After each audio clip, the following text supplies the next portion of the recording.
there. Hi. I was by the seashore when I first saw them. A regular-looking guest walking back and forth on the sand, as if they were pretending they were on a tightrope. At first, I hesitated, not wanting to disturb their odd ritual, until they stumbled on one of their shoes and fell into the water. Oof. Caught off guard, I made my way over to help them up. Got my clothes wet in the process. As they stood, I asked for their name. I accidentally forgot that guess before guess 1,000 can't really talk, per se, but he just looked at me all confused. Quietly, they wrote their name in the sand with slight hesitation.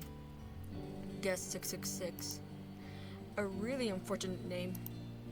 I've heard rumors associated with it, but nothing real. They wrote that even though they looked like other guests, people barely approached them because of it. Seeing them, I asked if they wanted to hang out, maybe grab a cola or two. After all, it was a nice day out, and it looked like they could use the company. It made me so happy to see that their once flat expression grew into a small grin, as they nodded their head. I took their hand as we left the beach, starting our new friendship. At first, we struggled to find any games we both liked. Sixer wasn't too keen on outdoor activities as much as I was. I was okay with it though. We would just hang out over at my place a lot. I even got a cat that resembled Sixer a lot. Her name was Tack. Admittedly, not a very good name per se, but we liked it at the time. We spent evenings chatting about all sorts of things, about our lives, our hobbies. Sixer borrowed my notebooks so they could form their thoughts more easily. We would talk for hours until we got too tired and slept on the floor. It was fun. At one point, while I was preparing to head to a big party that was coming up, I was surprised by Sixer writing about wanting to come with me. Overjoyed, I gave them a hug and we drove as fast as we could to the venue. The Iron Cap was as lively as ever. Folks from all around having the time of their lives as we both entered the scene. I held Sixer's hand gently as I showed her around, getting snacks and sodas as we enjoyed the scene, even if Sixer was a bit uneasy at first. The music was lively, the food was good, it was a nice time. I stayed by her side for most of the night, not wanting to make them feel overwhelmed. Even if others were scared or uneasy about Sixer, we ignored it. We shared a couple of Bloxies as my favorite song came on. I had a great time with them. When the music quieted down as the party came to a close, both of us were pretty tired, so I let Sixer drive us back to my place. I'm sorry. We slept for a long while that day. It became a regular thing for me to see Sixer at my doorstep almost every day or every other day, We basically did whatever with most of our time. I got them to try out some of my spare clothes while Sixer taught me a little bit of sign language. Still rusty on it though. Sixer also found some of my old gear from my vast hobbies back in the day. Old dodgeball gear, dusty skateboard helmets, and the works. I got them to try it out, and we started hanging out more often. Dodgeball, paintball, skating. We would do all sorts of things whenever we could. It was at last getting to enjoy something with them. Even if I've played some of these before, Sixer held their own with or against me in competitive games. They seemed so relieved that they could be someone who isn't that myth. Someone who isn't a hacker or beast. Our bond slowly grew as we continued to play and have all sorts of fun. Laughing, playing, goofing around. Just me and my best friend. Me and Sixer. Sixer and me. But over time, I started to notice their attitude change. They became more competitive, more agitated whenever she lost. This change worried me a little as often. This attitude made her lose more often than before. She started to look more disappointed or agitated whenever we headed home after a game. I tried telling them that it was all in good fun, but they remained still.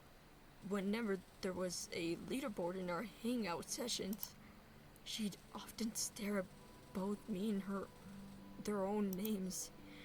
Her fist clenched tight. I don't know what they were thinking at the time, but after a particular heavy loss, she disappeared. I didn't hear from them for a while. The day he came back, they suddenly started to get way better at a lot of things. They were much faster, stronger than before. I could immediately tell. They looked really happy to be able to catch up to me. We were normally at the top of leaderboards together. I wanted to be happy for them, but the way their eyes looked at me whenever they won made me worried. Crimson red eyes which stared through me. Over time, that's when I finally realized that was happening. What was happening to them? They had been relying on what looked like injector or script this whole time.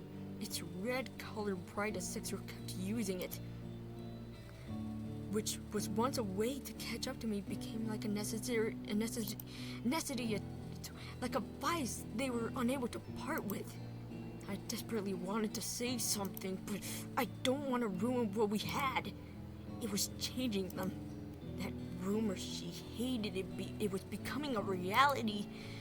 Their name often caused leaderboards to glitch or spaz out, and stuff like doors or to become broken and disintegrated. I wanted to keep her on a low profile, but often failed in doing so. Their reliance grew over time, leading to others noticing. He began to try and hide parts of their body too. Parts of their torso looked like they were made of solidified code, and their right arm had become a dark, glitchy mess. It was horrifying.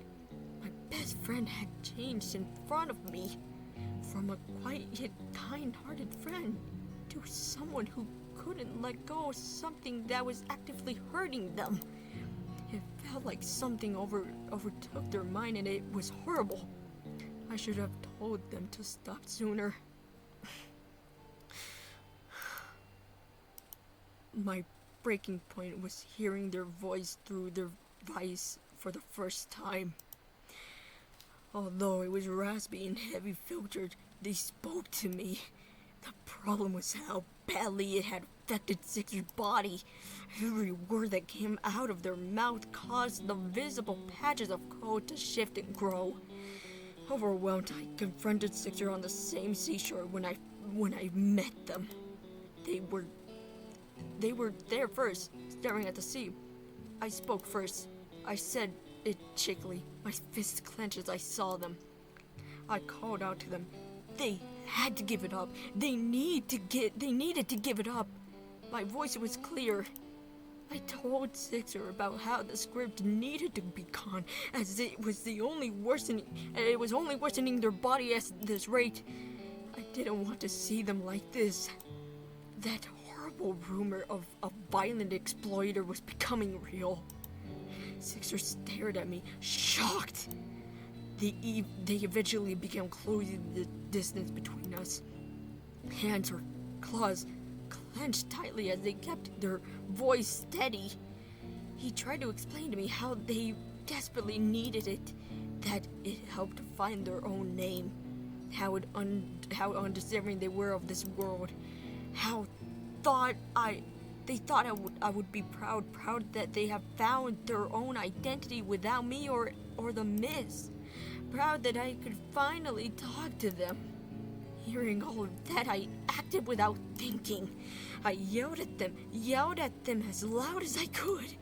My voice rising as an overwhelming anger took over my entire body. I told them that he was selfish, that her script was killing them. Even if they could talk to me, I couldn't bear to see my best friend hurt like this. I couldn't just let my best friend, my only friend, throw themselves away like this. I didn't want them to lose them. I couldn't. But it felt like my words fell on deaf ears, as if they kept pacing towards me. I kept yelling, tears starting to stream down my eyes. I said that all that fairness didn't matter if they could just end up a horrible mess on the floor when I saw them the next day. That I couldn't bear to lose them like this. Their gaze was cold and horrifying as they looked at me in the eyes. Before I could say anything else, they grabbed me by the shirt. Their grim, firm, their eyes staring right through me. It was horrifying. I could feel their claws nearly ripping the fabric. At first, I had become frozen in place, my body shaking as I was held up high, but my words grew louder with their attempts to talk right back at me. Our constant back and forth drowned out the world around us. I squirmed under the grasp, being lifted off of the sand as I kept yelling at them to stop, to just let me go. I eventually began hitting their hand repeatedly as an attempt to break free, but I was only pulled out of it when their fist struck me right in the face. Everything went dark so quickly.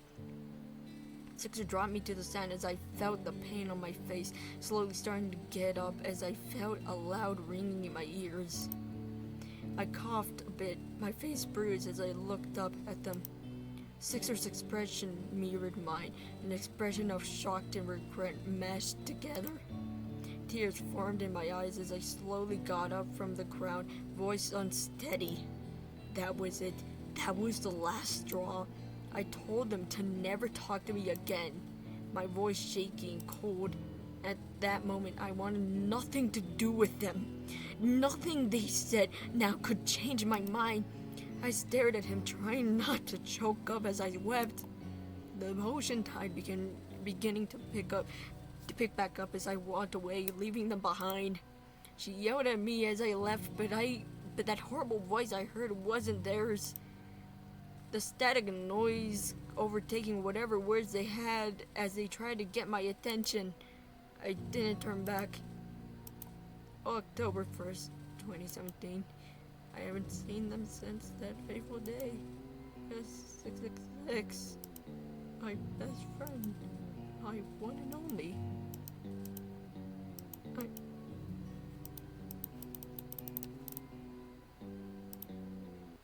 God dang it! Even after I met new people, a lot of things still reminded me of you. I felt wounded.